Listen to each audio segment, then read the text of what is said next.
दिवाली के त्योहार से पहले दिल्ली एनसीआर में हवा की गुणवत्ता बिगड़ चुकी है। दिल्ली में सोमवार को औसत एयर क्वालिटी इंडेक्स यानी कि AQI 264 दर्ज किया गया, जो कि बेहद खराब श्रेणी में आता है। साथ ही कई इलाकों में धुंध छाई हुई है। केंद्रीय प्रदूषण नियंत्रण बोर्ड CPCB के अनुसार दिल्ली के आनंद विहार में सुबह 8 बजे AQI 356 रिकॉर्ड किया गया। इससे पहले रविवार को यहां सुबह आनंद विहार का AQI 406 था। वायु प्रदूषण के मामले में गाजियाबाद की स्थिति देश में बेहद खराब बनी हुई है।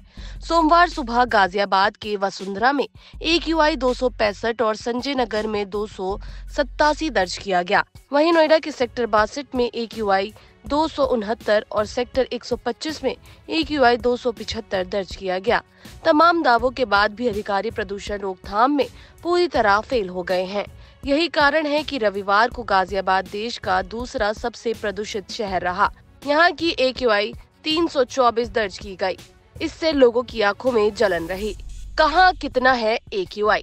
Delhi 307, Ghaziabad 265, Noida 269, Gurugram 234, Anand Vihar Delhi 356, Alipur Delhi 334, Jahangirpur Delhi 365, IGI airport 316। उल्लेखनीय है कि इससे पहले रविवार को 356 AQI के साथ दिल्ली देश में सबसे प्रदूषित रही। गाजियाबाद में 15 अक्टूबर को ग्रैप लागू होने के बाद से ही हवा केवल एक दिन ही मध्यम श्रेणी में रही है। बाकी दिन खराब और बेहद खराब दर्ज की गई है। सुबह में AQI में गिरावट आती है, लेकिन समय बढ़ने के साथ ही प्रदूषण का स्तर भी बढ़ता रहता है। प्रदूषण के स्तर में सुधार नहीं होने से लोगों को अब चिंता सताने लगी है। लोगों का कहना है कि अगर यही स्थिति बनी रही तो जल्दी हवा गंभीर श्रेणी में पहुंच जाएगी। इसके बाद सांस लेना भी दुर्भर हो जाएगा। समय रहते अधिकारियों को ठोस कदम उठाने की जरूरत है। अगर सभी विभाग अपना अपना कार्य करेंगे तो लोगों को साफ हवा भी नहीं मिली तो AQI में गिरावट जरूर आएगी। लोनी का वायु गुणवत्ता सूचकांक शनिवार को 292 दर्ज किया गया।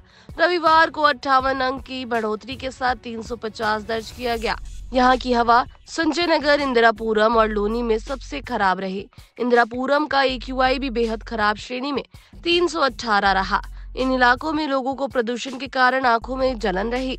लोनी में अवैध फैक्ट्रियों के संचालन को प्रदूषण का मुख्य कारण माना जा रहा है। वहीं इंदिरापुरम और संजय नगर में सड़कों पर उड़ती धूल को अधिकारी प्रदूषण का कारण मान रहे हैं।